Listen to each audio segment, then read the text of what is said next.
Hello friends, இன்னைக்கு வீடியோவில் உங்களுக்கு கண்டிப்பாக பயனுள்ளதாக இருக்கிற மாதிரி ஒரு சில விஷயங்கள் ஷேர் பண்ணியிருக்கிறேன். நம்ம வீட்டில் எவ்வளோ சின்ன கிச்சனாக இருந்தாலும் சரி, இது உங்களுக்கு கண்டிப்பாக பயனுள்ளதாக இருக்கும். நான் என்னோட கிச்சனில் சுத்தமான முறையில் சமைக்கிறோமா, நம்ம கிச்சன் சுத்தமாக இருக்கா, பார்க்குறதுக்கு நீட்டாக ஆர்கனைஸ்டாக இருக்கா, இது மட்டும்தான் நான் பார்ப்பேன். ரொம்ப கிச்சனில் விதவிதமாக நிறைய பொருளை வாங்கி போட்டு அலங்கரிக்கிறேன். அது மட்டும் இல்லாமல் பாத்திரம் நல்லா பளபளக்கணும், ஒரு துளி பொட்டு கூட இருக்கக்கூடாது அப்படின்னால நான் நினைக்கவே மாட்டேன். இதனால் நமக்கு செலவுகளும் அதிகமாகும், அதிகப்படியான மன அழுத்தமும் ஆயிரும். இருக்கிறத வச்சு சிறப்போட வாழ கற்றுக்கோங்க. இல்லை நான் லக்ஸுரியாக தான் போவேன் அப்படின்னா உங்களுக்கு இந்த வீடியோ கண்டிப்பாக பயனுள்ளதாக இருக்காது. வீடியோவை ஸ்கிப் பண்ணிடுங்க. நியூ இயர் பொங்கல் எல்லாம் வரப்போகுது, அதனால் கிச்சன் நல்லா க்ளீன் பண்ணிடலான்னு சொல்லிட்டு ஷெல்ஃபில் இருக்கிற எல்லா பாத்திரமும் எடுத்து கீழே வச்சுட்டேன். எல்லாத்தையும் கீழே இறக்கி வச்சதுக்கப்புறமா எதை எங்கே வைக்கிறதுன்னு ஒரே தலைவலியாக இருக்கும். அதுக்காக ஒரு டிப்ஸ் சொல்கிறேன் பாருங்கள். எங்கள் வீட்டில் 2 குழந்தைங்களோட சேர்த்து மொத்தம் 4 பேருங்க. எங்கள் 4 பேத்துக்கு ஏற்ற மாதிரி தான் நான் எடுத்து வைக்க போகிறேன். இப்போ 3 குக்கர் இருக்குது. ஒன்று காய்கறி வேக வைக்கிறதுக்கு, இன்னொன்று சாப்பாடு செய்கிறதுக்கு. அதனால் நமக்கு 2 மட்டும் போதும், 3 தேவையில்லை. அதனால் 1 எடுத்து வச்சுக்க போகிறேன். இதே மாதிரி சின்ன சின்ன பிளேட்ஸு, அப்புறம் சாப்பிட்றதுக்கு ஏற்ற மாதிரி பிளேட், இதெல்லாம் தேவையானதை மட்டும் எடுத்து வச்சுக்க போகிறேன். நாங்கள் 4 பேர் அப்படிங்கிறதுனால 4 பெரிய பிளேட்ஸ் மட்டும் எடுத்து வச்சுக்க போகிறேன். வீட்டுக்கு யாராவது அடிக்கடி வருவாங்கன்னா 2 பிளேட் எக்ஸ்ட்ராவாக எடுத்து வச்சுக்கலாம். சின்ன சின்ன பிளேட்ஸ் நம்ம ஸ்நாக்ஸ் எல்லாம் ஏதாவது எடுத்து சாப்பிட்றதுக்காக ஒரு 5-6 பிளேட் மட்டும் எடுத்து வச்சுக்க போகிறேன். இதே மாதிரி 2-3 ஹாட் பாக்ஸ் இருக்கலாம். தோசை தவா நிறைய வச்சுருப்போம். அப்புறம் குழம்பு எல்லாம் செய்கிறதுக்காக 2-3 வடைச்சட்டியெல்லாம் இருக்கும். இதெல்லாம் அதிகமாக வச்சுருக்கவே தேவையில்லை. உங்கள் குடும்பத்துக்கு ஏற்ற மாதிரி 1ஓ 2ஓ மட்டும் வச்சுக்கோங்க. டம்ளர்ஸ் மட்டும் பார்த்திங்கன்னா எங்கள் வீட்டில் நிறைய இருக்கும்.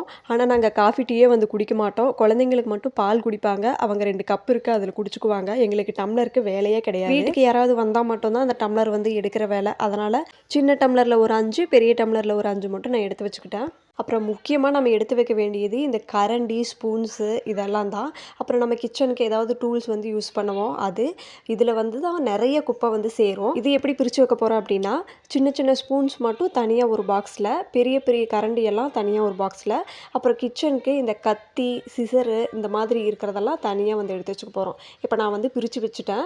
தேவையில்லாததெல்லாம் தனியாக எடுத்து வச்சாச்சு. இப்போ நான் குக்கர்லேருந்து இந்த மாதிரி கரண்டி வரைக்கும் எல்லாமே தனித்தனியாக பிரித்து வச்சுட்டேன். இப்போ அந்த பிரித்து வச்சதுலேருந்து இந்த துரு பிடிச்ச பிளேட்டு, ஏதாவது பாத்திரம், இல்லை இந்த மாதிரி கரண்டி, இல்லை உடஞ்ச கரண்டி, மரக்கரண்டி, இந்த மாதிரி ஏதாவது இருக்கும், அதெல்லாம் தூக்கி போட்டுருங்க. தேவையில்லாத பொருள் ஏதாவது இருந்தாலும் தூக்கி போட்டுருங்க. நான் சொல்கிறது சின்ன சின்ன பொருள். இப்போ என்னோடய குக்கர் மூடி கைப்பிடி பார்த்தீங்கன்னா உடஞ்சிருக்கும். இருந்தாலும் நான் அதை யூஸ் பண்ணி தான் ஆகணும். அதை நான் தூக்கி போட்டு வேறு எக்ஸ்சேஞ்சும் பண்ண முடியாது. ஏன்னா என்னோட பட்ஜெட் அவ்வளோதான். குக்கர் நல்லா தான் இருக்குது, ஆனால் கைப்பிடி மட்டும்தான் உடஞ்சிருக்கு. அதனால் அந்த குக்கர் எப்போ போகுதோ அதுக்கப்புறமா நான் அதை எக்ஸ்சேஞ்ச் பண்ணிக்க போகிறேன். எல்லாம் அரேஞ்ச் பண்ணி முடிச்சுட்டு எப்பவும் போல் நம்ம கிச்சனை நல்லா மாப் பண்ணி க்ளீன் பண்ணிவிட்டு ஃபுல்லாக நான் அடுக்கி வச்சாச்சு. இப்போ நான் அடுக்கி வச்சதை காட்டுறேன். மேலே அந்த தேவையில்லாத எப்போவாவது நம்ம யூஸ் பண்ணுற பொருளெல்லாம் மேலே அடுக்கி வச்சு ஒரு துணி ஒன்று போட்டு க்ளோஸ் பண்ணி வச்சுட்டேன். மொத்தம் 4 ஷெல்ஃப் இருக்கும்.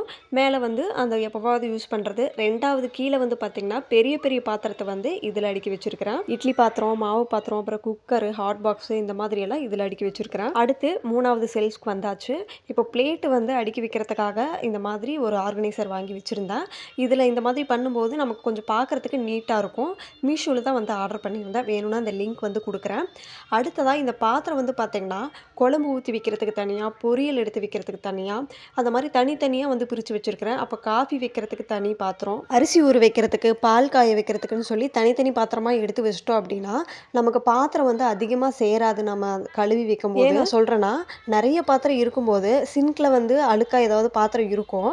அதை நம்ம கழுவுறதுக்கு சோம்பேறித்தனப்பட்டுட்டு நம்ம வீட்டில் ஆல்ரெடி இருக்கிற பாத்திரத்தை எடுத்து யூஸ் பண்ணுவோம். இந்த மாதிரி பண்ணும்போது நிறைய பாத்திரம் சேரும். அப்புறம் நமக்கு கழுவுறதுக்கு ரொம்ப கஷ்டமாயிரும். நான் எங்கள் 4 பேத்துக்கு ஏற்ற மாதிரி மட்டும் கொஞ்சமாக மட்டும் பாத்திரம் எடுத்து வச்சுருக்கிறேன். அடுத்து இந்த 4வது செல்ஃப், இதில் பெரிய பெரிய கண்டெய்னராக எடுத்து வச்சுருக்கிறேன். இதிலெல்லாம் அரிசி தான் இருக்கும். இட்லி அரிசி, ரேசன் அரிசி, அப்புறம் புழுங்கல் அரிசி, இதெல்லாம் இருக்கும். இப்போ இந்த 2 பேஸ்கெட்லேயும் என்ன இருக்குது அப்படின்னு பார்த்தீங்கன்னா, ஒன்றில் ஓப்பன் பண்ணி வச்ச மளிகை சாமான் இருக்கும், இன்னொன்றில் ஓப்பன் பண்ணாதது இருக்கும். இந்த மாதிரி தனித்தனியாக பிரித்து வச்சுருக்கிறேன். ஓப்பன் பண்ணி வச்சுருந்த மளிகை சாமானில் சின்னதாக ஒரு கிளிப் போட்டு நான் க்ளோஸ் பண்ணி வச்சுருக்கிறேன். இந்த மாதிரி பண்ணும்போது இப்போ கடுகெல்லாம் இருக்குது அப்படின்னா அதை நம்ம எடுக்கும்போது சீக்கிரமாக உள்ளே விழுந்துருது. அதனால் இப்படி கிளிப் போட்டு வச்சிட்டோம் அப்படின்னா விழுகாது. அது மட்டும் இல்லாமல் பூச்சியும் பிடிக்காது. அதுக்காக இப்படி போட்டு வச்சுருக்கேன். அப்புறம் முன்னாடியே சொன்ன மாதிரி இதில் அரிசியெல்லாம் போட்டு வச்சுருக்கேன். அடுத்து இதில் ரொம்ப முக்கியமான விஷயம் என்ன அப்படின்னு பார்த்தீங்கன்னா, இந்த டிஃபன் பாக்ஸு, சின்ன சின்ன குட்டி குட்டி பாக்ஸு, இதெல்லாம் சில்வரில் நிறைய வீட்டில் இருக்கும். அதை இதையெல்லாம் இந்த பெரிய பாக்ஸில் போட்டு வச்சுருக்கிறேன். நம்ம குழந்தைங்களுக்கு ஏதாவது ஸ்நாக்ஸ் கொடுத்து விடுறதுக்கு, இல்லை பக்கத்து வீட்டில் ஏதாவது குழம்பு கொடுத்து விடுறதுக்கு, இல்லை நம்ம ஊருக்கு போகும்போது ஏதாவது செஞ்சு கொண்டு போகிறதுக்கு வந்து இந்த பாக்ஸ் ரொம்ப யூஸ்ஃபுல்லாக இருக்கும். நம்ம தேடும்போது இது கிடைக்கவே கிடைக்காது. அதனோட மூடி ஒரு பக்கம் இருக்கும், டிஃபன் பாக்ஸ் ஒரு பக்கம் இருக்கும். அதனால் இது வந்து யூஸ் பண்ணவே கூடாது, எங்கேயாவது போனால் வந்தால் மட்டும்தான் நம்ம யூஸ் பண்ணணும் அப்படின்னு சொல்லிட்டு இந்த மாதிரி பெரிய பாக்ஸில் போட்டு வச்சுருக்கேன். இப்போ அதுக்கு கீழே பார்த்தீங்கன்னா இந்த மாதிரி தேங்காய் இல்லை 2 பேஸ்கெட் வந்து இருக்குது. அதை நான் வெளியில் வாஷ் பண்ணி வச்சுருக்கிறேன்.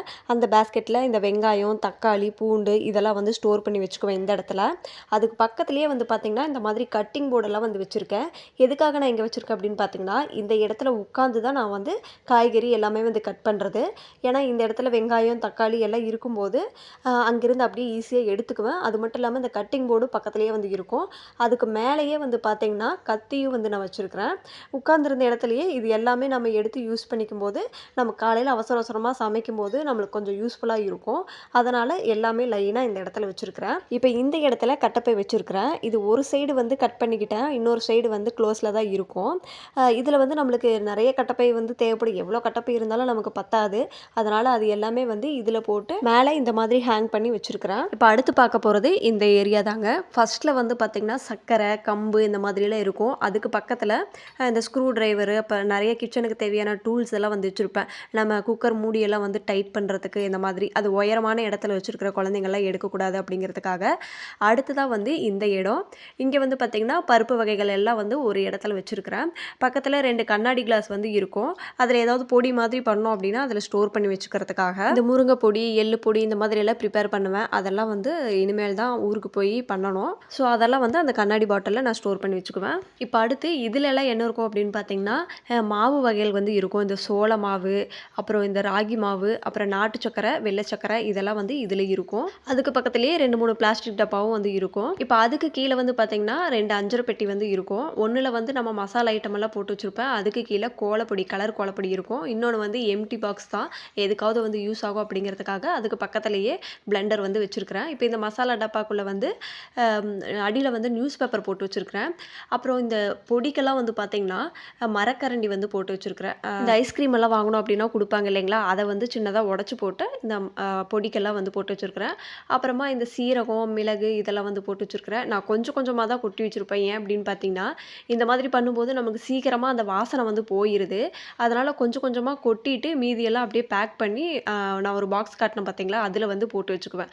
அதே மாதிரி தான் பொடியும் வந்து கொஞ்சம் கொஞ்சமாக மட்டும் கொட்டி வச்சுட்டு மற்றதெல்லாம் வந்து நம்ம ஸ்டோர் பண்ணி வச்சுக்குவேன். அந்த கிளிப் மாதிரி போட்டு வேற ஒரு பாக்ஸில் ஸ்டோர் பண்ணி வச்சுருக்கிறேன். அதுக்கு கீழேயே வந்து பார்த்திங்கன்னா மிக்ஸி, கிரைண்டர் எல்லாம் இருக்கும். ஏன்னா அதுக்கு மேலே தான் ஸ்விட்ச் பாக்ஸ் வந்து இருக்குது. அதனால் ஒரு டேபிள் ஒன்று போட்டு அந்த இடத்துலையே 2 வச்சுருக்கிறேன். அதுக்கு பக்கத்தில் வந்து பார்த்திங்கன்னா அரிசி மூட்டை வந்து இருக்கும். இதில் இருக்கிற அரிசி தான் வந்து அந்த பெரிய கண்டெய்னரில் வந்து நான் ஸ்டோர் பண்ணி வச்சுருக்கேன். அதில் அரிசி தீந்துருச்சு அப்படின்னா இந்த அரிசியை எடுத்து அதில் போட்டு ஃபில் பண்ணி வச்சுக்கிறது. அப்புறம் இது கூடயே இன்னொரு டிப்ஸ் வந்து ஷேர் பண்ணிக்கணும்னு நினச்சேன். என்னென்னா, நீங்கள் இந்த கண்டெய்னர்லாம் ஸ்டோர் பண்ணி வைக்கிறதுக்காக வாங்கினீங்க அப்படின்னா சில்வர்லேயோ இல்லை பிளாஸ்டிக்கில் எது வாங்குறதா இருந்தாலும் சரி, இதை மாதிரி சதுரமாவோ இல்லை செவ்வக வடிவில் வந்து வாங்கிக்கோங்க. ஏன் அப்படின்னா, நீங்கள் ஒன்று மேலே ஒன்று எவ்வளோ வேணாலும் அடுக்கி வச்சாலும் அது கீழே விழுகவே விழுகாது. இப்போ இதெல்லாம் வந்து பார்த்திங்கன்னா ரவுண்டாக வந்து இருக்குது. இதுக்கு மேலே நம்ம ஒன்று தான் வந்து அடுக்கி வைக்க முடியும். அதுக்கு மேலே வந்து எவ்வளோவா இருந்தாலும் அடுக்கி வைக்க முடியாது. அதனால் இப்படி வாங்குறத விட இந்த மாதிரி ஸ்கொயராகவோ இல்லை ரெக்டாங்கிளாவோ வந்து வாங்கிக்கோங்க. இதுவும் வந்து நான் மீஷோவில் தான் வந்து வாங்கியிருந்தேன். இதனோட லிங்க் கிடைச்சாலும் நான் ஷேர் பண்ணுறேன். அது மட்டும் இல்லாமல் இதில் கொஞ்சம் குழியாகவும் வந்து இருக்குது பார்த்தீங்களா. ஸோ வந்து எவ்வளோ வேணாலும் நம்ம அடுக்கி வச்சுக்கலாம், கீழே விழுகவே விழுகாது. இப்போ அடுத்து ரொம்ப முக்கியமானது இந்த கவுண்டர் டாப்ங்க. இதுக்கு மேலே எனக்கு நிறைய பொருள் இருந்தால் சுத்தமாக பிடிக்கவே பிடிக்காது. எனக்கு இருக்கிறதும் சின்னதாக தான் இருக்குது. அதனால் அதுக்கு ஏற்ற மாதிரி மட்டும் நான் அடுக்கி வச்சுருக்கிறேன். எனக்கு எப்பவுமே இந்த கிச்சனில் நிறைய வாங்கி குமிக்கிறது சுத்தமாக பிடிக்காது. எந்த அளவுக்கு கம்மியாக இருக்குதோ அந்த அளவுக்கு நமக்கு மெயின்டைன் பண்ணுறதும் ஈஸியாக இருக்கும், பார்க்குறதுக்கும் நல்லா நீட்டாக இருக்கும். அதனால் அதிகமாக வாங்கி குவிக்கிறது இல்லை. இப்போ இந்த கேஸ் ஸ்டோவுக்கு பக்கத்துலேயே வந்து பார்த்திங்கன்னா உப்பு, புளி, மிளகாய் இதெல்லாம் இருக்கும். மேலே வந்து எண்ணெய் பாட்டில்ஸ் வந்து வச்சுருக்கிறேன். அதுக்கு பக்கத்துலேயே வந்து பார்த்திங்கன்னா இந்த நெய் இதெல்லாம் வந்து இருக்கும். அதில் இருக்கிற எண்ணெயெல்லாம் வந்து கீழே வடியாமல் இருக்கணுங்கிறதுக்காக அதுக்கு அடியில் ஒரு பிளேட்டும் வந்து இருக்குது. அப்புறம் இந்த கரண்டி எல்லாம் எனக்கு வைக்கிறதுக்காக சரியான இடம் வந்து கிடைக்கல. அதனால் வந்து நான் என்ன பண்ணேன்னா, நம்ம ஆணியும் வந்து அடிக்க முடியாது ரெண்டல் ஹவுஸ் அப்படிங்கிறதுனால. அப்புறம் இந்த விண்டோவில் வந்து நம்ம சட்டை வந்து மாட்டி வைக்கிறதுக்காக ஒரு ஸ்டாண்ட் இருக்கும் பார்த்தீங்களா, அதை வந்து நூலால் கட்டி இந்த ஜன்னலில் அதில் வந்து நான் இந்த கரண்டியெல்லாம் வந்து மாட்டி வச்சுருக்கிறேன். இது ரொம்பவே வந்து எனக்கு ஹெல்ப்ஃபுல்லாக வந்து இருக்குதுங்க. இப்போ உங்களுக்கு கரெக்டாக தெரியுதா இல்லையான்னு சொல்லிட்டு தெரியல. அப்புறம் இந்த இடுக்கி, அப்புறம் இந்த லைட்டரு இதெல்லாம் வந்து ரொம்ப யூஸ்ஃபுல்லாக இருக்குது. இது அடிக்கடி தொலைஞ்சு தொலைஞ்சு போயிடும். இந்த மாதிரி பண்ணினதுக்கப்புறமா எனக்கு ரொம்ப ஈஸியாக வந்து இருக்குது. அப்புறம் சிசரு இதுவும் அப்படி தான். அப்புறம் அதுக்கு பக்கத்துலேயே ஒரு கேலண்டர் ஒன்று வச்சுருக்கிறேன். அப்புறம் அதுக்கு கீழேயே ஒரு பெரிய குடத்துல தண்ணி வந்து ஊற்றி வச்சுருக்கிறேன். அடிக்கடி நம்ம ஆரோ வாட்டரில் பிடிச்சி தண்ணி வச்சு சமைக்க வேண்டியதாக இருக்குது. அதனால் பக்கத்துலேயே ஒரு குடம் ஒன்று வச்சு எடுத்து சமைக்கிறதுக்கு ரொம்ப ஈஸியாக இருக்குது. குழந்தைங்களும் எடுத்து தண்ணி எடுத்து குடிக்கிறதுக்கு ரொம்ப யூஸ்ஃபுல்லாக இருக்குது. அதனால் அந்த மாதிரி குடத்துல தண்ணி வச்சுட்டேன். இப்போது அந்த கவுண்டர் டாப்புக்கு கீழே வந்து சின்னதாக ஒரு செல்ஃப் இருக்குது. இதில் வந்து பெரிய பெரிய கரண்டியெல்லாம் வந்து எடுத்து வச்சுருக்கிறேன். அது பக்கத்துலேயே இந்த அருவாள் மனை, அப்புறம் தேங்காய் வெட்டுறதுக்கு கத்தி, அப்புறம் இரும்பு பாத்திரம், தோசை தவா இதெல்லாம் வந்து வச்சுருக்கிறேன். இது எல்லாமே நம்ம சமைக்கிற இடத்துக்கு ரொம்ப பக்கத்துலேயே வந்து வச்சுருக்கிறதுனால ஈஸியாக வந்து இருக்கும். நம்ம வீட்டில் வந்து இல்லாத டைமில் புதுசாக யாராவது வீட்டுக்கு வந்தாலுமே அவங்களுக்கு எடுக்கிறதுக்கு ரொம்ப ஈஸியாக இருக்கும். இப்போ எங்கள் அம்மா எல்லாம் வந்தாங்கன்னா வீட்டில் சமைச்சாங்க அப்படின்னா அவங்களுக்கு வந்து இதையெல்லாம் எடுக்கிறதுக்கு ஈஸியாக இருக்கும். அவங்கெல்லாம் கண்ணு முன்னாடியே வச்சாதான் அவங்களுக்கு எடுத்து சமைக்கிறதுக்கு ஈஸியாக இருக்கும். அடுத்து இன்னொன்று ரொம்ப முக்கியமான விஷயம், இந்த சிங்க்குக்கு கீழேயே வந்து இந்த தேங்காய் நார், இந்த ஸ்க்ரப்பர் இல்லை வேறு ஏதாவது கூட நீங்கள் வச்சுக்கலாம். அடுத்ததாக வந்து பாத்திரம் கழுவுறதுக்கு லிக்விட் இருக்குது. அப்புறம் டெட்டாலு, வினிகரு, அப்புறம் பீத்தாம்பரி பவுடர் இதெல்லாம் வந்து வச்சுருக்கிறேன். அந்த சிங்க்குக்கு அடியில் வந்து நான் குப்பை தொட்டி வந்து வச்சுருப்பேன். அப்புறம் கூடையே ஒரு முறமும் வந்து வச்சுருக்கிறேன். அதுவும் வாஷ் பண்ணி வெளியில் காய போட்டிருக்கு. இந்த மாதிரி ஒவ்வொன்றும் சின்ன சின்ன விஷயங்கள் நம்ம பார்த்து செஞ்சு வச்சோம் அப்படின்னா தான் நம்ம கிச்சனுக்குள்ளே வரும்போதே வந்து நமக்கு சமைக்கலாம்னு சொல்லி ஒரு இன்ட்ரெஸ்ட் வந்து இருக்கும். இப்போ அந்த சிங்க்குக்கு மேலேயே வந்து பார்த்திங்கன்னா சின்னதாக ஒரு ஸ்டாண்ட் ஒன்று போட்டுட்டு அதுக்கு ப்ரஷ்ஷு, அப்புறம் ஸ்க்ரப்பரு இதெல்லாம் வந்து வச்சுருக்கிறேன். அப்புறம் மேலேயே வந்து ஆரோ வாட்டர் இருக்குது. இவ்வளோதாங்க என்னோட கிச்சன். ரொம்ப ரொம்ப எளிமையாக தான் இருக்கும். அதிகமாக ஆடம்பரமாக எந்த ஒரு பொருளும் இருக்காது. ஏன்னா ஆடம்பரமாகவோ இல்லை அதிகமாக பொருட்கள் வாங்கி வைக்கல அப்படின்னா நாங்கள் அடிக்கடி வீடு வந்து ஷிஃப்ட் ஆகிற மாதிரி இருக்கும் ஹஸ்பண்ட் வேலை விஷயமா. அதனால் ஷிஃப்ட் ஆகும்போது பேக் பண்ணுறதுக்கு ரொம்ப கஷ்டமாக இருக்கும். அப்புறம் அது கொண்டு போகும்போது கீழே விழுந்து உடையலாம். அதனால் அந்த மாதிரி பொருள் எதுவும் வாங்கி வைக்க. வீடியோ பிடிச்சிருந்தா மறக்காமல் லைக் பண்ணிவிட்டு எப்படி இருந்ததுன்னு கமெண்ட்டில் சொல்ல மறக்காதீங்க. இதே மாதிரி நிறைய யூஸ்ஃபுல்லான வீடியோக்கு சப்ஸ்கிரைப் பண்ணிக்கோங்க. தேங்க்ஸ் ஃபார் வாட்சிங்.